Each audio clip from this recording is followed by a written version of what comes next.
안녕하세요. 주니어 교행 고민 상담소 채널의 진행자 김교행 소장입니다.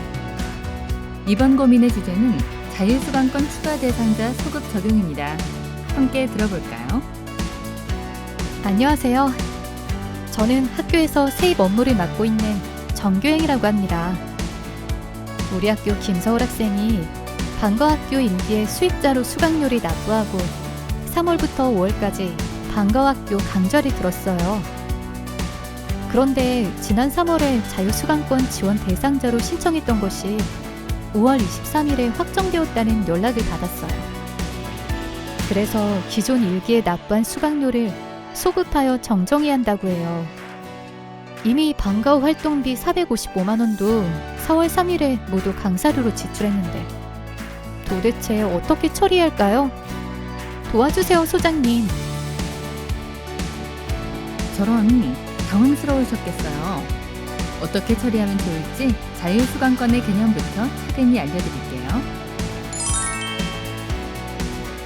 자율수강권이란 방과 후 학교 자율수강권 지원 사업에서 지원 대상 학생이 방과 후 학교 프로그램을 수강할 경우 1인당 연간 일정 금액 내에서 수강료를 지원하는 사업을 의미합니다. 이때 방과 후 수강료는 강사료, 도서 구입비, 재료 구입비, 수용비로 구성되어 있는데 학교별로 방과 후 수강료의 구성에는 다소의 차이가 있습니다. 지금부터는 설명하기 용이하게 교재비, 재료비, 수용비 없이 방과 후 교육활동비만 존재하고 방과 후 과목당 수강료는 5만 원, 그리고 방과 후 교육활동비는 전액 방과 후 강사료로 지출한다는 가정으로 설명하겠습니다. 자율수강권은 매년 방과 후 학교 자율수강권 지원사업 운영계획 기준에 따라 지원 신청일이 속한 달부터 지원 학년도 말까지 지원할 수 있는데요. 종종 자율수강권 대상자 선정이 방과 후 지출이 완료된 이후에 이루어지는 경우가 발생을 하기 때문에 이미 지출이 완료된 방과 후 정산권에 대해서 자율수강권 지원자의 신청일이 속한 달로 소급 적용해 처리해야 합니다. 그럼 지금부터 K-에듀파인 상에서의 소급 적용 관련 업무의 진행 과정을 살펴보도록 하겠습니다. 앞에 나온 고민과 같은 상황에서는 먼저 방과 후 부서에서 수익자를 자율수강권 지원자로 변경해달라고 요청합니다. 요청은 첫째, 자율수강권 추가 대상자에게 기존에 납부했던 수납금 환급과 둘째, 기존 방과 후 관련 지출에 대한 분할 과목 경정 이 두 가지일 텐데요. 세입의 경우와 세출의 경우로 나누어 각각의 업무 처리 절차를 알아보겠습니다.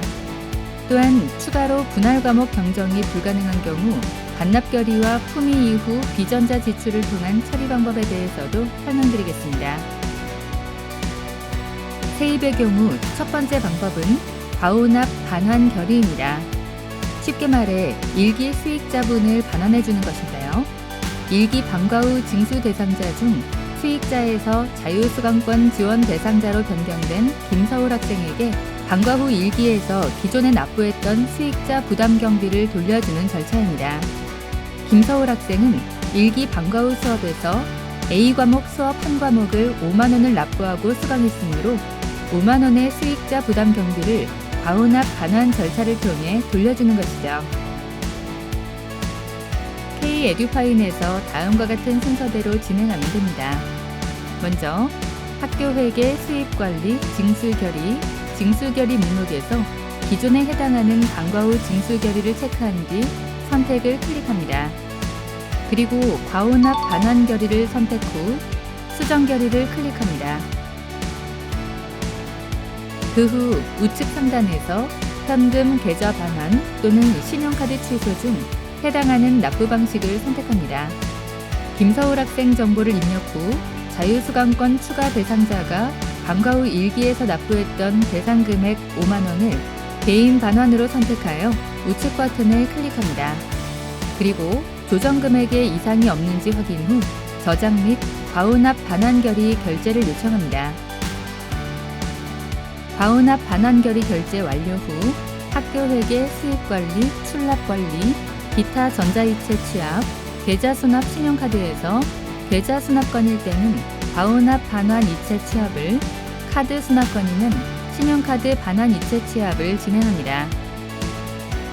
만약 계좌 수납권이라면 이체 처리 목록 과오납 반환 이체 탭에서 조회 버튼을 클릭 후 해당 건을 체크하여 계좌 검증 후 권한 담당자가 전송 버튼을 클릭해 처리하게 됩니다. 만약 카드 수납권이라면 수입 관리, 이체 처리, 카드 승인 취소 요청으로 들어가 조회 해당 반환권 체크 후 승인 요청을 클릭합니다. 소급 적용 세입의 경우 두 번째 방법은 자유수강권 지원 대상자 추가 후 자유수강권 증액 결의를 진행하는 것인데요. 먼저 사전에 에듀파인상, 납입금령, 차수, 감면 지원 기준 관리, 감면 지원자 관리 등의 정보가 일치하는지 확인 후 진행합니다. 확인이 됐다면 학교 회계, 수입 관리, 징수 결의, 징수 결의 목록으로 들어가 제목에 과오납 반환 결의라고 적고 개요를 입력합니다. 그 후 반환 대상 추가를 클릭해 과오납 반환 처리를 진행합니다. 이때 조정 적용 여부에 예를 선택할 시에는 추가로 조정 결의 증액을 진행하고 아니오를 선택할 시에는 추가로 조정 결의 감액을 진행합니다. 추가로 에듀파인 시스템상에서 조정 결의 증액 감액 부분은 1순위가 개인 부담금 변동 기준, 2순위가 지원금 변동 기준입니다. 따라서 개인 부담금 변동 없이 지원금만 플러스가 되는 경우에는 증액 결의로 진행하고 개인 부담금 마이너스 지원금 플러스가 되는 경우에는 1순위 개인 부담금 기준으로 감액 결의로 진행하면 됩니다. 여기서 대상자를 수익자에서 자유수강권 대상자로 변경하기 위해서는 조정 적용 여부에 예를 선택할 경우엔 조정 결의 증액으로 처리한 뒤 대상자를 선택하고 대상 금액을 입력합니다. 지원 기준은 플러스 지원을 선택한 후 우측 버튼을 클릭해 지원 B에 해당 지원 금액이 반영되는지에 대한 여부를 확인합니다. 참고로 이때 감면 지원 관리에서 지원 대상자 연결이 정확히 되어 있지 않으면 지원 B에 지원 대상 금액이 반영되지 않습니다. 여부 확인 후에는 저장 후 결제 요청을 합니다. 반대로 조정 적용 여부에 아니오를 선택할 경우엔 조정 결의 감액으로 처리한 뒤 대상자를 선택하고 대상 금액을 입력합니다.